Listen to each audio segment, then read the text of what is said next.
This video looks at episodes 24 to 29, that is, production order episodes 24 to 29, of Star Trek, the original series or generation, to identify historical references which can be used to determine the original history of the Star Trek universe. Special thanks to the transcripts which can be found on the Chakotay site. The episode order is the production order. In order to understand the development of the history or vision, we need to study the episodes in the order they were written. While I'm uncertain of the exact writing order, the production order is about as close as I can get. When Gene Roddenberry created Star Trek back in 1966, he had a vision which remained basically consistent over the following 3 years. The animated series and early movies retained this consistency in the most part. When The Next Generation was released in 1987, Gene's vision had changed and the past needed to change in order to be consistent with the new vision. This video series will look at the original vision of Star Trek, starting with the earliest source material. Any historical facts from later sources which contradict the early references will be assumed to be in error. Minor changes in nomenclature can be excused. Space Seed is the 22nd episode of the first season. It was the 24th episode produced. The Enterprise is in a part of space which has not had any Earth starship traffic in years. Yet it must be close enough for the sublight ship, or a sublight ship, to reach from Earth in 200 to 260 years.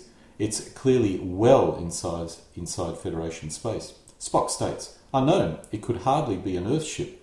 There have been no flights into this sector for years." The SS Botany Bay was a DY-100 class spaceship. We know there is a DY-500 class as well, and possibly classes between these two values. The DY-100 class was built between 1990 and 1996 and was designed for interplanetary travel only. The DY-500 was probably designed for interstellar travel, which is why Kirk first assumed it was a DY-500. As the first Earth-Saturn probe occurred about 2009, it's possible it used a DY-100 class spaceship, but more likely a DY-200, DY-300 or a DY-400. This specific DY-100 was modified to allow it to conduct interstellar travel. We discover later this was an emergency, and this may have been the first interstellar spaceship from Earth. It's also possible this was an older ship purchased by Khan from the US before he was involved in the Eugenics War. Kirk seems to imply this ship class was superseded in 2018, which could be related to its engines. The DY-100 used atomic engines, while in 2018 ships were built which could travel between systems, perhaps due to the invention of impulse drive using impulse power. Perhaps the DY-500 was the class of ship built in 2018 which first used impulse drive. Quotes. Kirk states, "An old vessel, similar to the DY-500 class." Spock replies, "Much older, DY-100 class to be exact. Captain, the last such vessel was built centuries ago, back in the 1990s. Hull surface is pitted with meteorite scars. However, scanners make out a name, SS Botany Bay." Captain's log supplemental. Alongside the SS Botany Bay for 10 hours now, a boarding party of engineering and medical specialists are now completing their examination of the mysterious vessel. Attempts to revive other sleepers await our success or failure with the casualty already beamed over. Dr. McCoy is frankly amazed at his physical and recuperative powers. The Botany Bay was a sleeper ship, which implies the DY-100 class had different purposes. This one was a sleeper ship designed to transport people in suspended animation at sublight speed using atomic engines. This makes sense, as it's likely the Eugenics War occurred before any sleeper ships were sent out for colonization purposes. Otherwise, there would be supermen on the colonies. The other DY-100 ships were used for other purposes, perhaps the exploration and colonization of the solar system, such as the exploration and colonization of Mars. The year 2018 is mentioned, which could be the date impulse engines were discovered and the DY-100 became obsolete, or sleeper ships became obsolete. My conclusion is the DY-100 was never designed as a sleeper ship and was quickly converted into one due to an emergency. This is why Marla identified it as a sleeper ship only after they boarded it.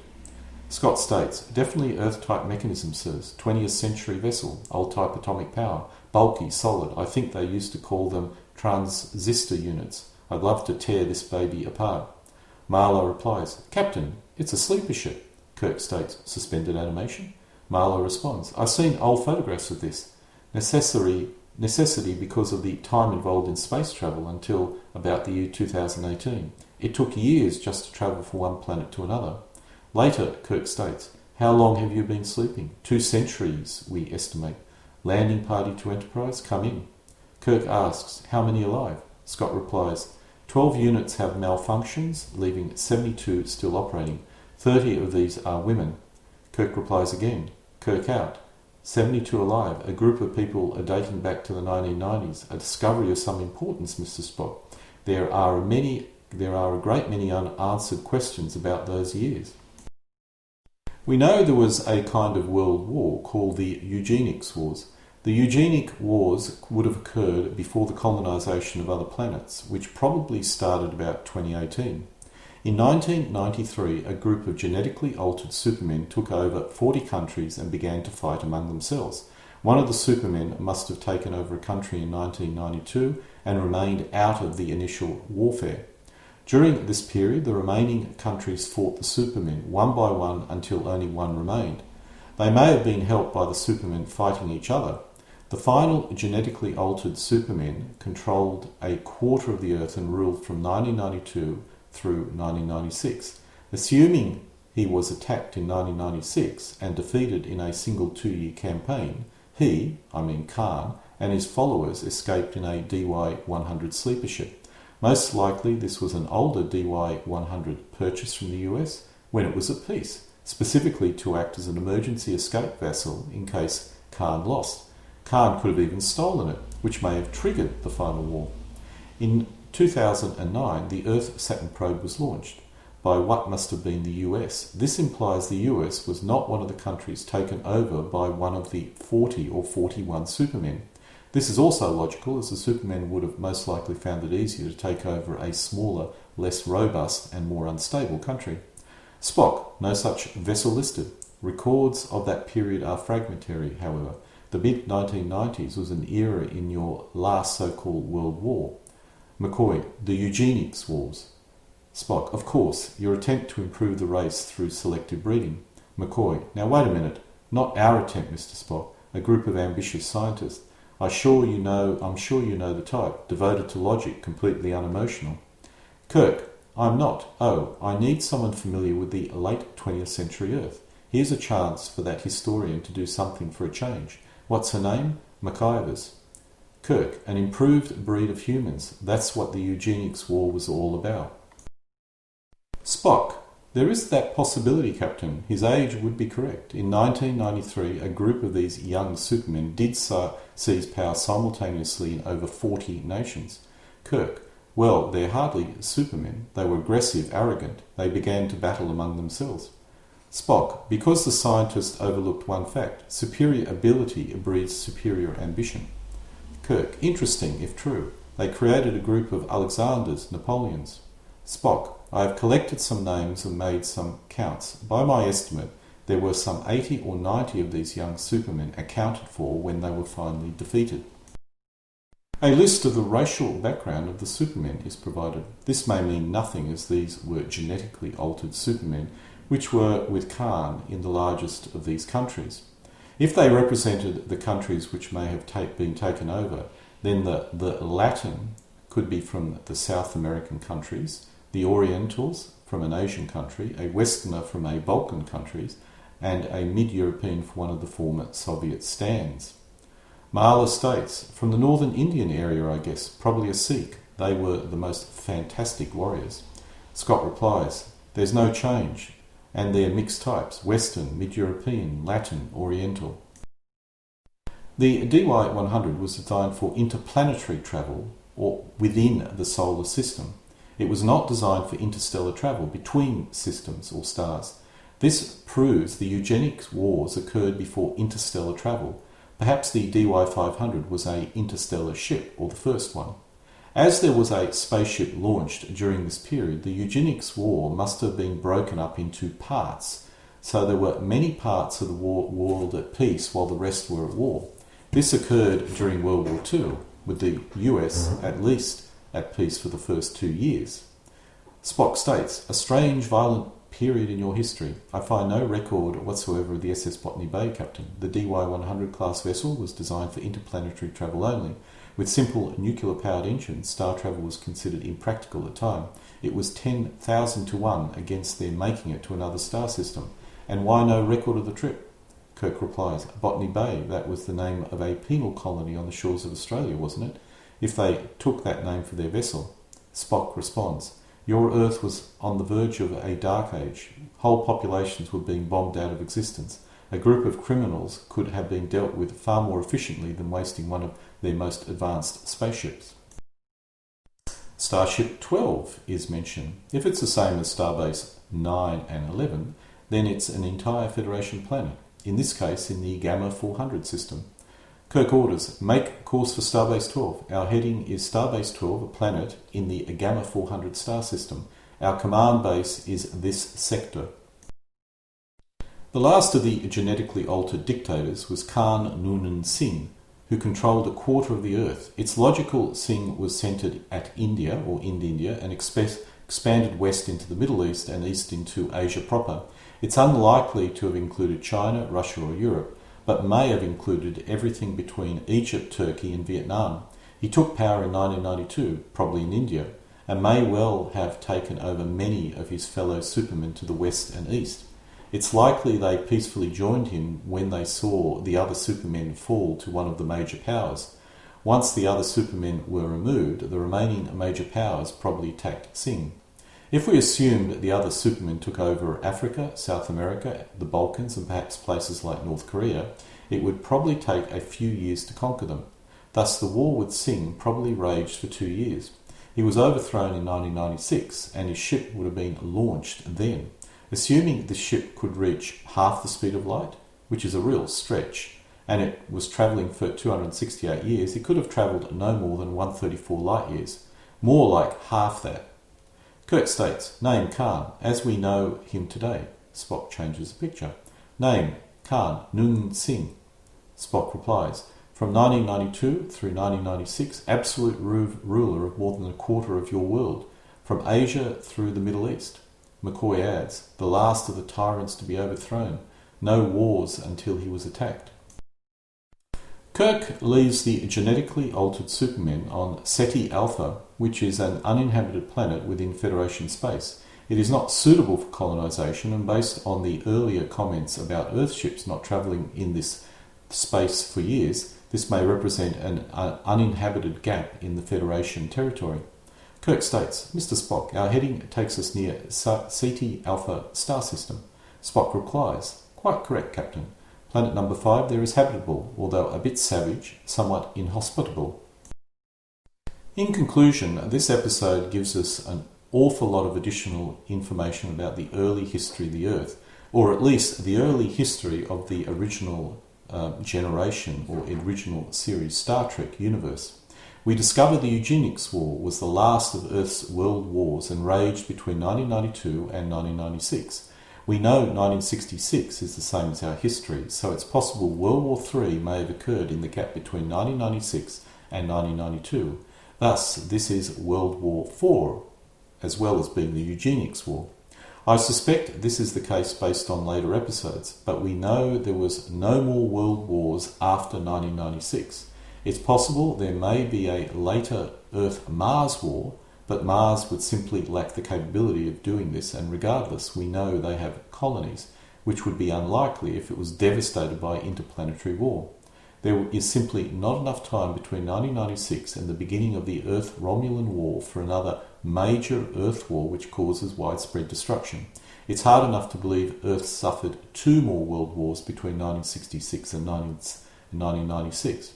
The point is, this is absolutely not the timeline that we live in at the present moment. The other point to be made is that the movie First Contact is once again proved to be impossible, as it was displayed or shown.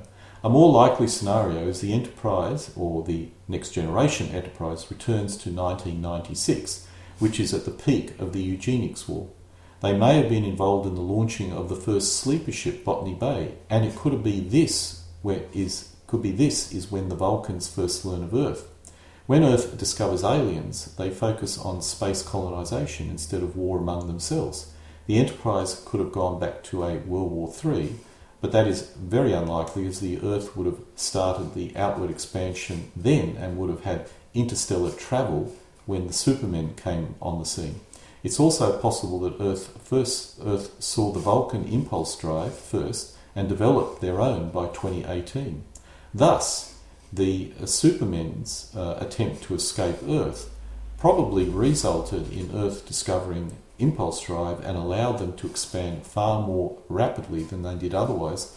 Perhaps this is an event that did not occur in the Next Generation universe, which is why that Federation is, certainly smaller and has less human influence within it.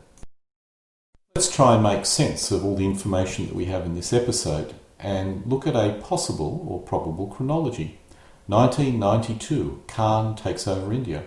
1993, 39 or 40 other genetically altered supermen take over 39 or 40 countries, possibly assisted by Khan. 1994, the remaining major powers retake a number of these supermen countries, probably in South America and Africa. Remaining genetically altered supermen decide to join Khan. Khan purchases or steals a DY-100 class spaceship. 1995 to 96, final war between Khan and the superpowers. 1996, Khan escapes in a modified DY-100 class spaceship. This interplanetary ship is converted into a sleeper ship by 1996 and is launched. It is the first such ship to be launched outside of the Earth system. 1996, the Vulcans first make contact with Earth. Knowing about alien races give Earth the impetus to expand into space. The reason why the Vulcans make contact with Earth is that they probably notice a interstellar ship travelling to another system from Earth and decide that Earth is now worth contacting. 2009, the US completes the Earth-Saturn probe using a, let's say, DY-300 or DY-400, could have been DY-200, but I doubt it, class spaceship. 2018, impulse drive is developed. DY-500 is the first impulse-powered spaceship. 2264, Khan's DY-100 class ship is located 67 to 134 light-years from Earth when it's discovered. This Side of Paradise is the 24th episode of the first season. It was the 25th episode produced. Omicron Ceti 3 is a Federation agricultural colony inhabited by humans. The colony consisted of 150 colonists, took 1 year to get to the colony, and they spent 3 years on the colony before the Enterprise arrived. As it turned out, the colony is being bombarded by deadly forms of radiation, which makes it unsuitable as a colony. Painter calls out, "Approaching Omicron Ceti 3, sir." Kirk states, "Mr. Spock, there were 150 men, women and children in that colony. What are the chances of their survival? Another dream that failed. There is nothing sadder. It took these people a year to make the trip from Earth. They all came out all this way and died." Elias replies, "Hardly that, sir. Welcome to Omicron Ceti 3. I'm Elias Sandoval." Captain's log, Stargate 3417.3. "We thought our mission to Omicron Ceti 3 would be an unhappy one. We had expected to find no survivors of the agricultural colony there. Apparently, our information was incorrect." Spock met Leah on Earth 6 years ago, which would have been 2258. Elias states, "You've known the Vulcan?" Leah replies, "On Earth 6 years ago." There is a Starbase 27. While we're uncertain if it's a planet, all the previous ones were, so it's logical to assume this is a planet as well. It's also logical to assume that there are Starbases 1 to 26, or 27 at least. Kirk states, "We have orders to evacuate all colonies to Starbase 27. During this episode, we discover that Kirk's commanding officer at Starfleet is Admiral Komack. Kirk states, "Lieutenant, put me through to Admiral Komack at Starfleet." In conclusion, the primary information we glean from this episode is the process of establishing an agricultural colony. Planet is identified and the colony is sent out, 150 people. It took 1 year to get to the planet and 3 years before any Federation ship came to visit them. This is a very lightweight method of colonising a planet, but perhaps the planet was on the edge of Federation space and is not suitable to send large numbers of people to without doing some preparation. This also implies some form of trade occurs between planets. However, this is unlikely. I suspect any colony starts out as an agricultural colony, and as the ability to feed large numbers of people is established, the ships with large number of people come out. Until this occurs, there's no trade, or there's no point having trade. As it took 3 years for a visit, the colony planets have to achieve food independence in order to survive and get additional visits. And this is probably a good strategy. Get the food stabilised before you get lots of people, otherwise you end up with lots of starving people if something goes wrong. The other bit of information we know about is Spock was on Earth 6 years ago. Perhaps this was before he joined the Enterprise under Pike. He could have gone on a 5-year mission with Pike and then remained for the second 5-year mission with Kirk. This strongly implies this is the first years of Kirk's 5-year mission. There are also problems with this. There is other episodes which indicate that Spock was probably on Earth for a couple of years between the Pike and Kirk command of the Enterprise. I suspect we'll never get down to obtaining a firm and conclusive answer about the chronology of what occurred before Kirk took over the Enterprise. The Devil in the Dark is the 25th episode of the first season. It was the 26th episode produced. The Enterprise arrives at Janus Six, which is a long-established mining colony. It does not have an atmosphere. Captain's log, Stargate 3196.1. A distress call from the Pergaraim production station on Janus Six has brought the Enterprise to that long-established colony. Mr. Spock, Dr. McCoy, and I have been down to meet with Chief Engineer Vanderberg, administrative head of Janus Six. Vanderberg states, about 3 months ago we opened up a new level. Sensors gave us an unusually rich Pergium reading. Not only Pergium, whatever you want, uranium, cerium, platinum, the whole planet's like that. It's a treasure house. Kirk replies, yes, we're aware of that. If mining conditions weren't so difficult, Janus 6 could supply the mineral needs of 1,000 planets. But what happened?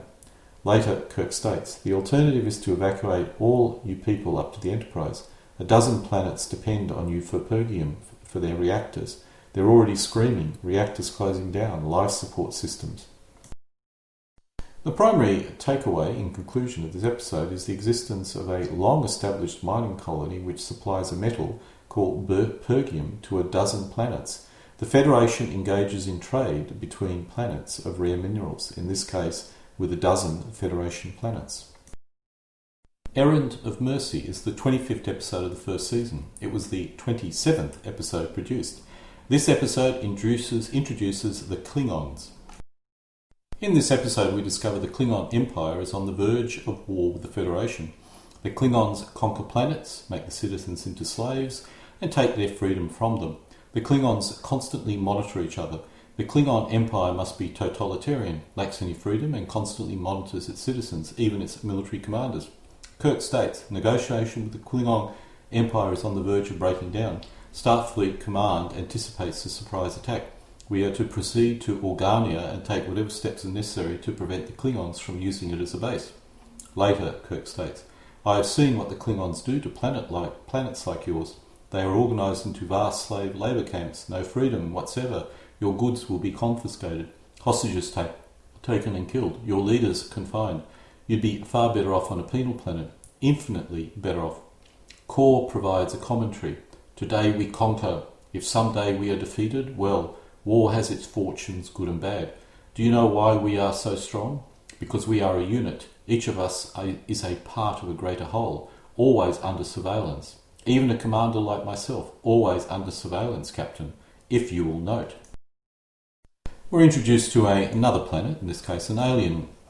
Organia is a Class M planet in the disputed territory between the Federation and the Klingon Empire.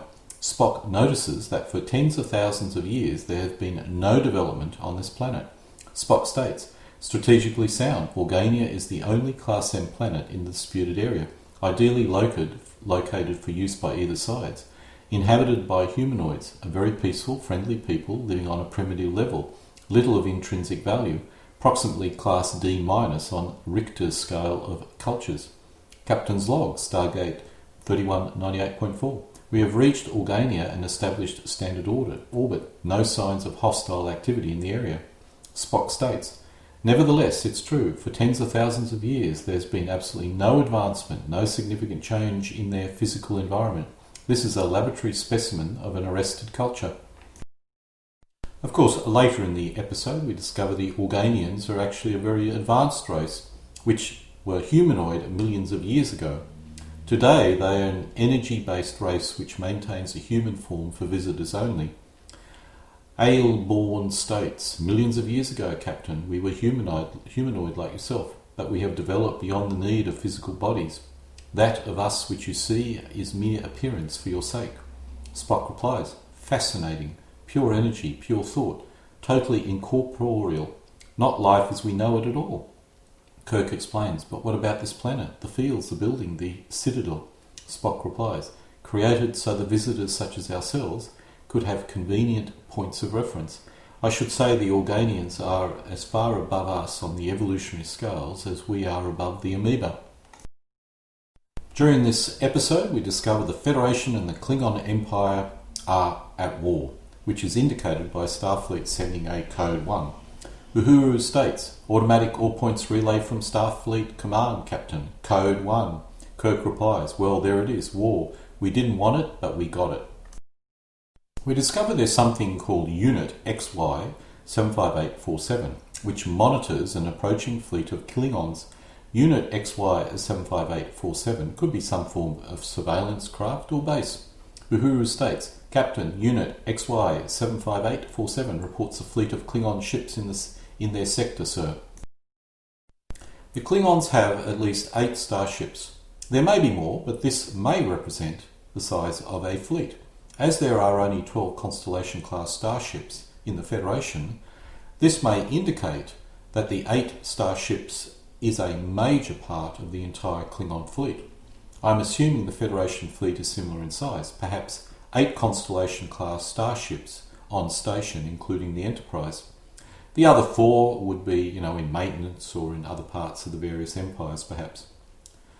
Trellafane states, idly born, 8 space vessels have assumed orbit around our planet. They are activating their material transmission units. Captain's log, Stargate 3201.7. Mr. Spock and I are trapped on the planet Organia, which is in the process of being occupied by the forces of the Klingon Empire. The Organians have provided us with native clothing in the hopes we may be taken for Organians. The fact a Vulcan is a member of the Federation is confirmed for the first time. We learn the Vulcans are also traders, and this is not uncommon. Could the Vulcans be primarily a trading race in this part of the galaxy? It does answer a lot of questions, such as why do they not have an empire themselves? Clay Ma states, a Vulcan trader perhaps, a dealer in Kivas and Trillium, harmless to the Klingons. Kirk replies, they know that Vulcan is a member of the Federation. Spock answers back, Vulcan merchants are not uncommon, Captain. It is a practical approach. The Federation is a democracy, while the Klingon Empire is not.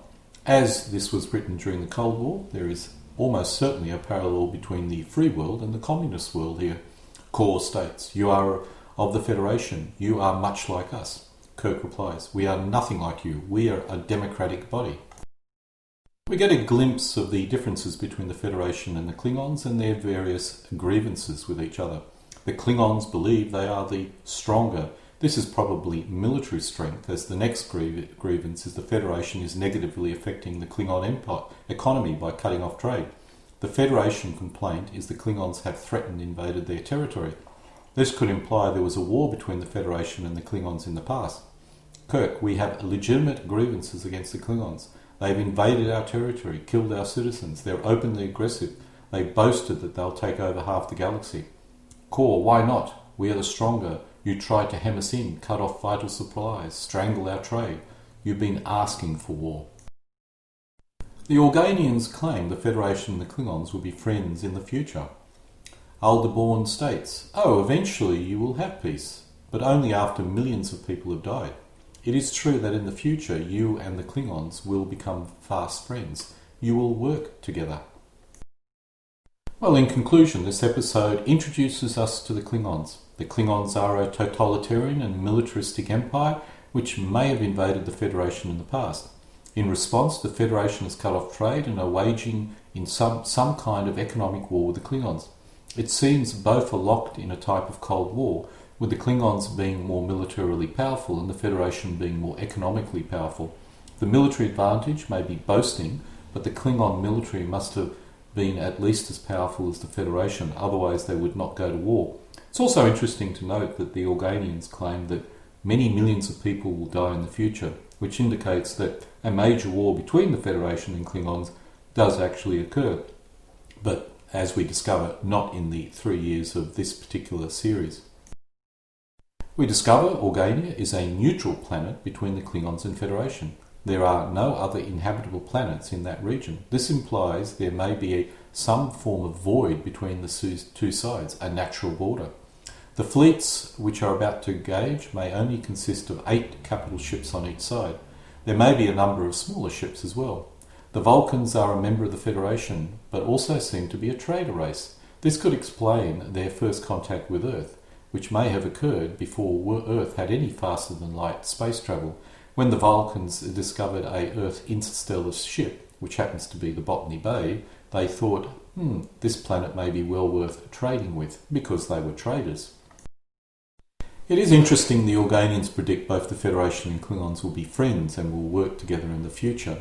This clearly does not occur in the 3-year period of this series, but in the new vision of Star Trek, it kind of does occur.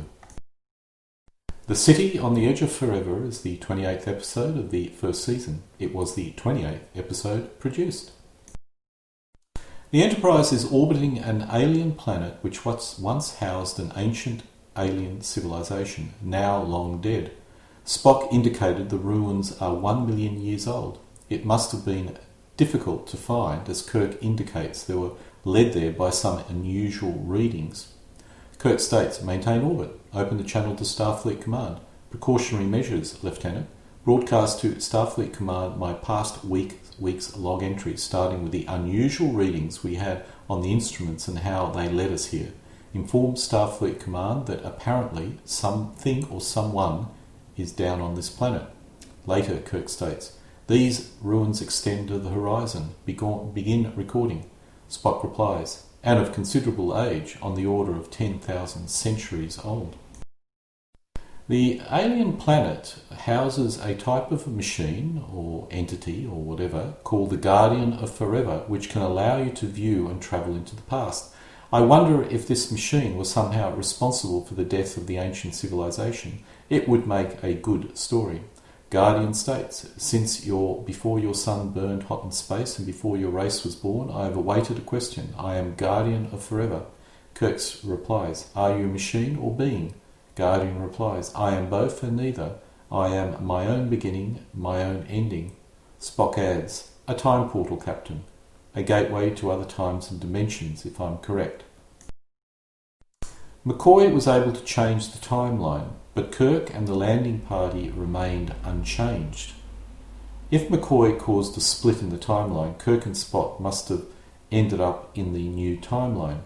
Regardless, time travel is a complex business and should be avoided. Nonetheless, it would be an interesting episode to visit this timeline, assuming there can be multiple timelines which, existing simultaneously, which probably is not the case in this particular situation. My only theory is that if you're close to the Guardian Forever, you are not affected by the time changes. The other thing that we notice is that we're not talking about parallel universes here. We're talking about going back in time, changing the timeline and changing everything, which is very different from parallel universes. Captain's log, no stardate. For us, time does not exist. McCoy, back somewhere in the past, has effected a change in the course of time. All Earth history has been changed. There is no Starship Enterprise. We only have one chance. We have asked the Guardian to show us Earth history again. Spock and I will go back into time ourselves and attempt to set right whatever it was that McCoy changed. It's 1936, and 100 years from now a famous novelist will write a great work of literature. The novelist comes from Alnitak. As this would make it 2036, and the system is about 1200 light years away, it's unlikely to be human or a member of the Federation. Kirk states, 100 years or so from now, I believe, a famous novelist will write a classic using that theme. He will recommend those 3 words, even over I love you. Edith replies, centuries from now? Who is he? Where does he come from? Where will he come from? Kirk answers, a planet circling that left star in the Orion's belt. See? In conclusion, we're told there is a system called Alnitak, which has habitable planets. A famous novelist will be born there and will write a great work in 2036. As the system is about 1200 light years away from Earth, it's unlikely to be human. If it was human, the planet would have been colonised with impulse-powered spacecraft. If the author was young, let's say 20 years old, he would have been born in 2016, which was before any interstellar drive was available. There are 3 stars in Orion's belt: Alnitak, Alniam and Minitaka, and all 3 are further than 1,000 light years away from Earth. The conclusion is this is an alien planet, not in the Federation, but contacted by the Federation. The Enterprise discovers an unnamed planet where an alien civilization used to live. The planet is covered with ruins which are 1 million years old. There is no life on the planet, but a type of machine which allows you to engage in time travel and time viewing, and it's still active on the planet. The planet must be difficult to find, otherwise it would have been used constantly in later episodes. We can assume Kirk recommends this planet be hidden and made off-limits to everyone. It's also implied that Kirk was led there by unusual readings. If the unusual readings did not occur, possibly Kirk would not have been led there and no one would have been led there. So my guess is that it's actually quite difficult to find normally, but for some weird reason these readings, Kirk managed to stumble across these readings and followed it. Operation Annihilate is the 29th episode of the first season. It was the 29th episode produced. Its stardate is 3287.2 and its original air date was 13th of April 1967. Deneva is a human-inhabited Federation colony with a population of 1 million people. It was originally colonized 100 years ago, or in 2164, which means it could have been one of the first planets colonized under the Federation. It was almost certainly more than 200 light years from Earth. It may be an independent member of the Federation, but with a population of only 1 million, that is unlikely. Kirk's brother lives on it. It was originally colonized as a freighting line base in the area, which implies that either a lot of planets were colonized in the area prior to 2164, or planets were being colonized further away, such as mining planets, and this was used as a base to supply them. It implies it serviced these mining planets. In either case, the distance from Earth could be not much more than 200 light years away. Captain's log, Stargate 3287.2. The mass insanity we have tracked across this sector of the galaxy seems to have already touched Deneva. That planet, colonized over a century ago, is one of the most beautiful in the galaxy. Spock replies, planet development is normal, Captain, originally colonized as a freighting line base in this area. Spock replies, aye, they make regular trips from here carrying supplies to the asteroid belts for the miners and bringing cargo out. I've made the run a couple of times myself as an engineer's advisor. Spock comments, no Federation contact for over a year. Later, Kirk states, there were almost 1 million inhabitants of Deneva. That's more than 100,000 in the city alone. Where is everyone? Beta Portilin is an ancient civilization, or at least the system where an ancient civilization resigned, which is now dead. It was destroyed by a single-celled creature which is also attacking Deneva, and the first of the 3 known civilizations which had been destroyed by this creature. Spock states, as I speculated, Captain, the overall pattern of mass insanity destroying civilization follows an almost straight line through this sector of the galaxy. Over here is a Beta Portilin system, the ancient civilizations. Archaeologists have given us information indicated that they were the beginning.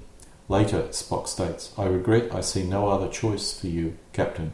We already know this thing has destroyed civilizations. 3 civilization, perhaps more. Another civilization on Lavinius 5 was also destroyed, in this case in 2064. It was destroyed by the same single-celled creature which is attacking Deneva, and the second of the 3 known civilizations which were destroyed. Spock states, 200 years ago, Lavinius 5 was swept by mass insanity. Theta Cygene 12 is another system which houses civilization which was destroyed around about 2164. It was destroyed by the same single-celled creature attacking Deneva, and the third of the 3 known civilizations which were destroyed. Spock states, 200 years ago, Lavinius 5 was swept by mass insanity, then Theta Cygene 12. Ingram B is another planet which was infected by this alien. It's probably a Federation planet, and it was affected 2 years ago in 2262. It's unknown if it's human or alien, that is the planet, but was probably a small remote human colony planet, otherwise they would have had more than a single spacecraft to spread the creatures around. Spock states, 200 years ago, Lavinius 5 was swept by mass insanity, then Theta Cygene 12, the last was Ingram B 2 years ago. Aurelian in pain states, things, horrible things, visitors brought them in their vessels from a planet, Ingram B. Kirk has a brother, or had a brother, called Sam, and a sister-in-law and nephew. Kirk's brother dies on Deneva. Kirk states, my brother Sam lives on Deneva. He's a research biologist. That woman sounded like his wife Aurelian. Later Kirk states, Sam's dead, but your son's still alive. You've got to help us. We discover Spock has an inner eyelid designed to protect him from the harsh light of Vulcan.